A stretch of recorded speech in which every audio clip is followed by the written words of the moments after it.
lórí afẹ́fẹ́ ẹ kàn ṣe fídíò ẹ sọ̀rọ̀ kan bí mélòó kan ẹ kàn ju voice note tọborin nìkan no kò lè wọ́ọ̀kì bẹ́ẹ̀ yẹn àwọn èèyàn ò ní rí wọn ò ní káǹtì yín bí ẹnìkan tó serious dẹ̀ wọ́n dẹ̀ máa rí yín bí èèyàn. ọ̀pọ̀lọpọ̀ àwọn olóye àwọn òǹwòye tí wọ́n mọ bí nǹkan ṣe ń lọ òní wọ́n ti ń pe àáfàá Súnà lẹ́jọ́ wọ́n ti ń ta àáfàá Súnà láyà wípé káàfàá Súnà jáde kó náà mú ọ́díò ọ̀rọ̀ tó ń sọ ṣáájú kí Saheed Òṣùpá kó tó sọ̀rọ̀ tàbí ọ̀rọ̀ tó sọ lẹ́yìn tí Saheed Òṣùpá tó sọ̀rọ̀ tán ìyẹn lẹ́yìn tí ọ́díò tí àáfàá Súnà gbé jáde ẹlẹ́ẹ̀kejì ṣẹ́gbàgbéṣe rántí pé mo sọ fún yín pé àáfàá Súnà tó ti gbé ọ́díò míì jáde tí Saheed Òṣùpá tó ti ń sọ̀rọ̀ nípa àáfàá Jamiu Àmíọlọ́run àti Adamson tó ti ń sọ̀rọ̀ wọn fún àáfàá Súnà tá àáfàá Súnà tó ń ṣẹ̀ṣẹ̀ gbé jáde ọ̀pọ̀lọpọ̀ àwọn èèyàn tí wọ́n ti wá rí ọ́díò yẹn ni wọ́n wá wòye ọ̀rọ̀ wípé pẹ̀lú ọ́díò tí àáfàá Súnà ń gbé jáde yìí tó jẹ́ pé ẹnu ọ̀rọ̀ King Dr. Saheed Òṣùpá nìkan ni àáfàá Súnà ń gbé jáde tí ò sì jẹ́ á gbọ́ ọ̀rọ̀ tó ń sọ ṣáájú ọ̀rọ̀ Saheed Òṣùpá àti lẹ́yìn tí Saheed Òṣùpá bá sọ̀rọ̀ tán tó wá jẹ́ pé ẹnu ọ̀rọ̀ ti Saheed Òṣùpá nìkan tó ti ń sọ ọ̀rọ̀ nípa àwọn tí àáfàá Súnà tó sọ pé Saheed Òṣùpá ń sọ̀rọ̀ wọn nìkan ló wá ń gbé jáde. mo wá fẹ́ kẹ́ ẹ̀ farabalẹ̀ kẹ́ ẹ jẹ́ kí n mú fídíò yìí wá fún yín níbi tí ọ̀pọ̀ àwọn èèyàn tí wọ́n ti ń ta àáfàá Súnà láyà wípé tó bá jẹ́ ni ire ní ọ́ tó jẹ́ pọ́wọ́ tiẹ̀ náà mọ́ tó jẹ́ pé ìwọ náà èso níbàjẹ́ o èso ní kèéta o èsè èèyàn bí jẹ́ ká gbọ́ ọ̀rọ̀ tí ìwọ náà sọ ṣáájú kí Saheed Òṣùpá tó sọ̀rọ̀ ẹ jẹ́ á kọ́kọ́ gbọ́ fídíò yẹn ná níbi tí wọ́n ti ń ta àáfàá Súnà láyà. àáfàá Súnà ẹ kú gbogbo bí ṣe ń lọ yìí Ọlọ́run ó yanjú ẹ̀ nǹkan ẹyọ kan tí mo kàn fẹ́ sọ fún yín ni wípé for fairness hearing ó yẹ kẹ́ ẹ máa bá wa play ọ̀rọ̀ ti yín náà ọ̀rọ̀ tẹ́ ẹ̀ ń sọ bọ̀ kọ́bọ̀ oní ó tó respond bẹ́ẹ̀ yẹn èèyàn sá lè kí fóònù mọ́lẹ̀ ní ìsìn kọ́kàn ní hello kéèyàn dẹ́bẹ̀rẹ̀ sí ní máa sọ àwọn nǹkan tó borí ń sọ yóò lọ́rọ̀ kan tẹ́yìn náà ń sọ bọ̀ so ẹ jọ torí gbogbo àwọn first note time jù fún wa yìí tí ọbọrin nìkan là ń gbọ́ àmọ́ kí ló trigger àwọn tán fi sọ̀rọ̀ bẹ́ẹ̀ àmọ́ kí lẹ́yìn gangan béèrè ọ̀rọ̀ wo lẹ sọ débẹ̀ ẹ jọ because bẹ́yẹn ń sìn báyìí ó ti fẹ́ máa dàbí blackmailing ó yẹ kó yé ẹ̀yin gan ó ti ń jọ blackmailing bẹ́yẹn ẹ jẹ́ ká gbọ́ kí lẹ́jọ́ ń sọ bọ̀ táwọn fi dáhùn bẹ́yẹn so ìgbà yẹn ni àwọn èèyàn tó wá mọ̀ pé ókè báyìí lọ́rọ̀ ìṣì lọ báyìí lọ́rọ̀ ìṣì bẹ́ẹ̀ kẹ́ẹ̀kan máa fa ọ̀rọ̀ tẹnìkan yọ ẹ kàn máa jù sí wa lórí afẹ́fẹ́ ẹ kàn ṣe fídíò ẹ sọ̀rọ̀ kan bí mélòó kan ẹ kàn ju voice note tọborin nìkan no kò lè wọ́ọ̀kì bẹ́yẹn àwọn èèyàn ò ní rí wọn ò ní káǹtì yín bí ẹnìkan tó serious dẹ̀ wọ́n dẹ̀ máa rí yín bí èèyàn burúkú bẹ́yẹn àáfàá Súnà wọ́n máa rí yín bí èèyàn burúkú so for fairness ẹ dákun ẹ play ọ̀rọ̀ wo lẹjọ́ ń sọ bọ̀ láti ilẹ̀ bó lẹ́yìn ṣe sọ̀rọ̀ tọ́borí fi dáhùn bẹ́ẹ̀ kí lẹjọ́ ń sọ ẹ wá dákun o ẹ dákun o ó yẹ kẹ́ ẹ mọ̀ pé àwọn ọmọ Nàìjíríà náà wọ́n ní làákàyè ẹ má ẹ̀díìtì kankan o níbi voice note tẹ́ bá fẹ́ máa ṣe o ẹ jẹ́ á rí gbogbo ẹ̀ bó ṣe lọ láì ẹ̀díìtì anything ẹ jẹ́ á gbọ́ kí lẹ́yìn gangan sọ tọ́borí fi dáhùn ní tí mo fẹ́ sọ nìyẹn torí mo rí gbọ́dọ̀ dàbí ẹni wípé ẹ̀kan aláàkọ́ mo wò pé bóyá mistake ni ẹ̀bẹ̀ ẹlẹ́ẹ̀kejì tó jù náà ọborin nìkan là ń gbọ́ àgbọ̀kílẹ̀ yìí ń sọ̀bọ̀ ibi tó borin bá kàn ti ń sọ̀rọ̀ tẹ́yìn kan ṣe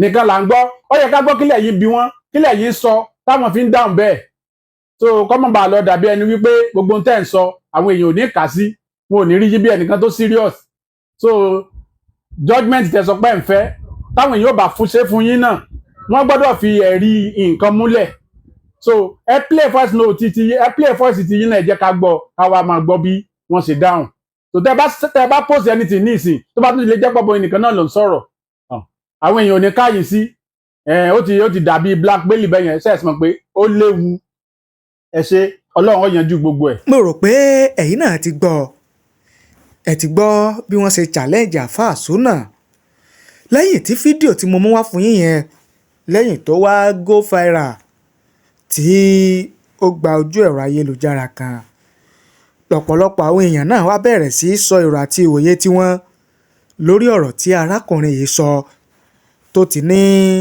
ó yẹ kí àáfàá Súnà náà kó jẹ́ ká gbọ́rọ̀ tiẹ̀ náà ọ̀rọ̀ tóun náà bá Saheed Òṣùpá sọ kò sáà lè jẹ́ pé Saheed Òṣùpá nìkan ni yóò jẹ́ pé ó ń sọ̀rọ̀ nínú ọ́díò lásìkò tí wọ́n ń bára wọn sọ̀rọ̀ yẹn pé tó bá jẹ́ pé lóòótọ́ lọ́wọ́ àáfàá Súnà mọ́ kóun náà jẹ́ gbọ́ ọ̀rọ̀ tóun náà sọ àwọn èèyàn bá fèsì kí làwọn èèyàn wí kí làwọn èèyàn sọ gẹ́gẹ́ bí ó ṣe tẹ̀ wá lọ́wọ́ Mrs. Yẹmí Àjàlá àwọn ní òótọ́ ọ̀rọ̀ lẹ sọ o ó yẹ kí àáfàá Súnà náà play voice tiẹ̀ náà kó jẹ́ ká gbọ́ Saheed Adéwálé àwọn ní àwọn òpònú kan ka ọ̀rọ̀ àáfàá Súnà sí ọ̀rọ̀ àáfàá Súnà kì í ṣe ọ̀rọ̀ tó yẹ kéèyàn kà sí o gbogbo wa ti mọ̀ pé àrèbípa lásán ni Àjàgbé Adéyanjú Kabir àwọn ní Comrade Salon God will bless you we need to take àáfàá Súnà matter personal Ọláyínká ní ẹ mọ̀ dá lóhùn wọn ò ní play rẹ̀ àwọn ẹni ibi àwọn onírẹ́kọ́ọ̀dù sọnù Bọ́lájí Adéolú wọ́n ní yes you made a good point my brother may God bless you Timothy Adékúnjọ wọ́n ní invert kò ní bàjẹ́ fún yín sà bó ṣe rí náà lẹ sọ yẹn Dáúdà Sọ́bànà wọ́n ní nǹkan tí ó ṣẹlẹ̀ ni pé àwọn tí ó bá ní defend bíi àáfàá àmì ọlọ́run àti Saheed Òṣùpá come out to say their sir ṣe bí agbọ́ ọ̀rọ̀ tí wọ́n ń sọ and simultaneously ẹ̀sìn àáfàá Súnà náà fi sí àbòsí ló tún kún ṣé ti Òṣùpá mọ ara ẹ̀ ní àgbà ni ṣé ó yẹ kí ó máa sọ ẹni tí ó súnmọ́ kó máa sọ̀rọ̀ ẹni tí ó súnmọ́ tó yẹn fún ẹnìkan ẹni yìí náà ó sì ṣe dáadáa sí ọ ọ̀rọ̀ ẹnìkan nìyẹn Mr. Ọládàmilọ́lá Anífowóṣe wọ́n ní you are right this guy want to kill Òṣùpá he tried to kill his star ṣùgbọ́n kí àáfàá Súnà bẹ̀rù Ọlọ́run Kamaldeen Ọláyẹmí àwọn ní ìgbàgbọ́ mi ni pé ẹnìkan ló rán àáfàá Súnà níṣẹ́ torí ìwásì torí àbòsí tí ń ṣe yìí ti kọjá ojú lásán he just pretend to be lawyer before it mean something else. Adesanya Abdulgafar wọ́n ní go and listen to the recording very well àáfàá Súnà only response is ó ga o that is only response to all the conversations. Alabi Masud àwọn ní ẹ ti mọ nǹkan tí àáfàá Súnà ń ṣe ẹ̀ṣẹ̀ àkíyèsí ni kò sí ọ̀rọ̀ tí Saheed máa sọ ẹ̀sìn tó fún un èsì tó ń fún un ní gbogbo èrò ọkàn Saheed ni pé òun ti rí ẹni rẹ̀ bá ṣe pọ̀ láìmọ̀ wípé dey play ni àáfàá Súnà ń ṣe. Ọlọ́mọjà tẹ́ni síkà Akínrẹ̀mí Tajudeen àwọn ní wọ́n ní kò pọ́síbù fún Òṣùpá kó pe àáfàá Súnà kó kàn máa sọ̀rọ̀ dà sílẹ̀ wàláì àáfàá Súnà yìí ló mọ̀ pé Òṣùpá ló máa pe Òṣùpá síwájú. Mr. Ọlámídìran ọlọ́wẹ̀. Àwọn ní very good question sir, which is Alfa Sunnah alábòsí gidi ni láti ilé kó tó di wípé Saheed Òṣùpá sọ̀rọ̀ tó bá yẹn, ṣe bí ó sáà máa ní nǹkan tí Alfa Sunnah máa sọ padà fún ọba orin. Kò sáà possible kí èèyàn máa da ọ̀rọ̀ bolẹ̀ lórí fóònù báyẹn kí ẹnì kejì náà má sọ nǹkan kan. Imagine ó túmọ̀ sí wípé ọjọ́ ti pẹ́ tí bọ́ì Alfa Sunnah yẹn ti wá kí òun àti Saheed Òṣùpá. Ó ti pẹ́ tí bọ́ì yẹn ìyẹn Alfa Sunnah ti wà pẹ̀lú òun àti Saheed Òṣùpá. Imagine conversation more than 3 years ago and 4 years ago. You keep it on your phone. You record someone falls down without his permission. Ó ní agbára o, inú láyé wà. Gbogbo táìmù tí ó ń rìkọ́ọ̀dù fọ́ìsì onífọ́ìsì sílẹ̀ kò sí ìjà láàrin wọn nígbà yẹn o. Kazeem Daudu Ọláníyì wọ́n ní why that man like problem like this? Good talking jare my brother. Ẹ jẹ́ kí òun náà play fọ́ìsì ara rẹ̀ ká gbọ́ ohun tó bá Saheed Òṣùpá sọ. Wọ́n ní Ọlátúnjí wọ́n ní e no go spoil for you this man.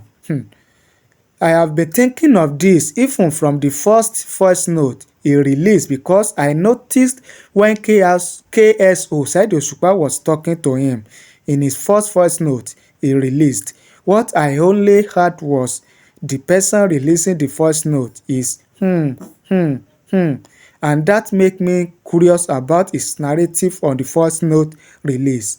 Ire o, God bless you abundantly, but ẹ jẹ́ ká mọ̀ pé èèyàn léwu. Oríṣiríṣi èèyàn, àwọn èèyàn náà ni wọ́n ti ń fi èrò àti ìwòye tiwọn òun ni wọ́n ti fi ń ṣọwọ́ sí wa tí ẹgbọ́n ta mú wá fún yín yẹn. Wọ́n jẹ́ ká mọ̀ wípé tó bá jẹ́ lóòótọ́ òun ni gbogbo ọ̀rọ̀ tí Alfa Sunnah ń sọ, pé ó yẹ kí òun náà jẹ́ ká mọ ọ̀rọ̀ tí ó bá Saheed Òṣùpá sọ ṣáájú kí Saheed Òṣùpá tó máa sọ̀rọ̀ tó bá yẹn. Ẹ gbọ́ ẹ̀yin èèyàn, kí lèrò àti ìwòye tiyín? Ẹ fi ṣọwọ́ sí wa láàyè comment nísàlẹ̀ fídíò yìí. A sì ṣe àgbéyẹ̀wò rẹ̀. Ẹ má gbàgbé pé àǹfààní wà láti wá ṣe ìpolówó àti ìkéde iléeṣẹ́ àti okòwò yín lórí ìkànnì wa Otasansan TV. Kẹ́jẹ́ ká fi tiwa gbé tí ń lárugẹ. Iṣẹ́ wo lẹ̀yin ṣe? Òwò wo lẹ̀yin láàyò? Kí ni product tẹ́ ń ṣe jáde níléeṣẹ́ yín? Tẹ́ fẹ́ káyé gbọ́, tẹ́ fẹ́ káyé mọ̀, tẹ́ fẹ́ kí ó jẹ́ ìtẹ́wọ́gbà káàkiri àgbáyé? Ẹ pè wá, ẹ bá wa sọ̀rọ̀ níléeṣẹ́ wa Otasansan Media International kí a jọ sọ̀rọ̀ papọ̀. Ká bá ń fi ẹnu ajé, ẹnu owó, ẹnu láàárọ̀ ọ̀rọ̀, ká bá ń fi polówó pọlọ́lá pọlọ́rọ̀ sí iléeṣẹ́ àti okòwò yín, kí iléeṣẹ́ àti okòwò yín kó lè di ìtẹ́wọ́gbà káàkiri àgbáláyé. Oríṣiríṣi concept ló wà ní iléeṣẹ́ wa. Eléyìí tó bá iléeṣẹ́ àti okòwò yín mu, òun náà ni a lò fún yín lẹ́yìn tá a bá ti jọ sọ̀rọ̀ papọ̀, tá a bá ti mọ tẹ́ ń ṣe níléeṣẹ́ àti iṣẹ́ tẹ́ yàn láàyò. Ẹ pè wá o, a máa retí yín. Ẹ̀rọ ìbánisọ̀rọ̀ wa ní iléeṣẹ́ Otasansan Media International tẹ́ fi pè wá bá wa sọ̀rọ̀. Òun náà ni 07063291779 07063291779. Òun náà ni ẹ̀rọ ìbánisọ̀rọ̀ títí wa. Ẹ ṣé o, àdúpẹ́ àmọ̀rírì yín. Bó sì jẹ́ pé ẹ fẹ́ yọjú sí wa nílé iṣẹ́ wa ní iléeṣẹ́ Otasansan Media International. A wà ní ilé Alhaji S.O. Raji ní ìsàlẹ̀ Abiri nílùú Ìkòyí nípínlẹ̀ Ọ̀ṣun lórílẹ̀‐èdè Nàìjíríà. Òun náà ni iléeṣẹ́ ìgbóhùnsáfẹ́fẹ́ wa wà. Ẹ yọjú sí wa ká jọ sọ̀rọ̀ papọ̀ bí yóò ṣe rọrùn, Ọlọ́run yóò kọ́ wa. Àwọn tó ti ń darapọ̀ mọ́ wa nílé iṣẹ́ yìí wọ́n ń dúpẹ́ lẹ́yìn tí wọ́n darapọ̀ mọ́ wa torí pé wọ́n rí yàtọ̀ eléyìí tí ó gá yàtà nílé iṣẹ́ tí a bá wọn polówó. Àjẹpọ̀ kẹ́yìn náà darapọ̀ mọ́ wa, kẹ́yìn náà rí yàtọ̀ eléyìí tí ó gbọ̀ngbọ́n nílé iṣẹ́ yín. A máa retí yín o. Thank you. God bless you. ó ta social media àtúntìdé o. ká farere polówó iṣẹ́ ni la fi fara sajẹ́ bí ìṣẹ́ṣẹ́ fún. ìdí rèé tá a fi ṣèdásílẹ̀ iléeṣẹ́ ó ta social media concept. iléeṣẹ́ tó mọ ti fún tẹ̀dọ̀ bá a ṣe ṣàgbékalẹ̀ fọ́nrán ìpolówó ọjà jingle production lọ́nà tí fi jẹ́ ìtẹ́wọ́gbà fáyé lórí rédíò tẹlifíṣàn tàbí social media. iléeṣẹ́ wa ó ta social media concept. àmọ́ oríṣiríṣi ọgbọ́n àti ìpolówó ọjà tó yẹ fún iléeṣẹ́ àtòkòwò yín bó ṣe straight line tàbí dialogue bó sì jẹ́ drama poetry tàbí music format lẹ fẹ́ ṣe pẹ̀lú owó péréte. ó ta social media concept ní ẹ pè. a ní àwọn akọ́ṣẹ́mọṣẹ́ alóyin lóhùn voice over artist pẹ̀lú ohùn tó ta ṣánṣán. ọjà wo lẹ̀ ń tà iṣẹ́ wo lẹ̀yin ṣe irú kéde wo lẹ fẹ́ ṣe. ẹ pè wá bá wa sọ̀rọ̀ sójú òpó 07063291779. ibi gbogbo lọ́wọ́jà wá dé. ó ta social media concept níbi gbogbo nígbàkúgbà.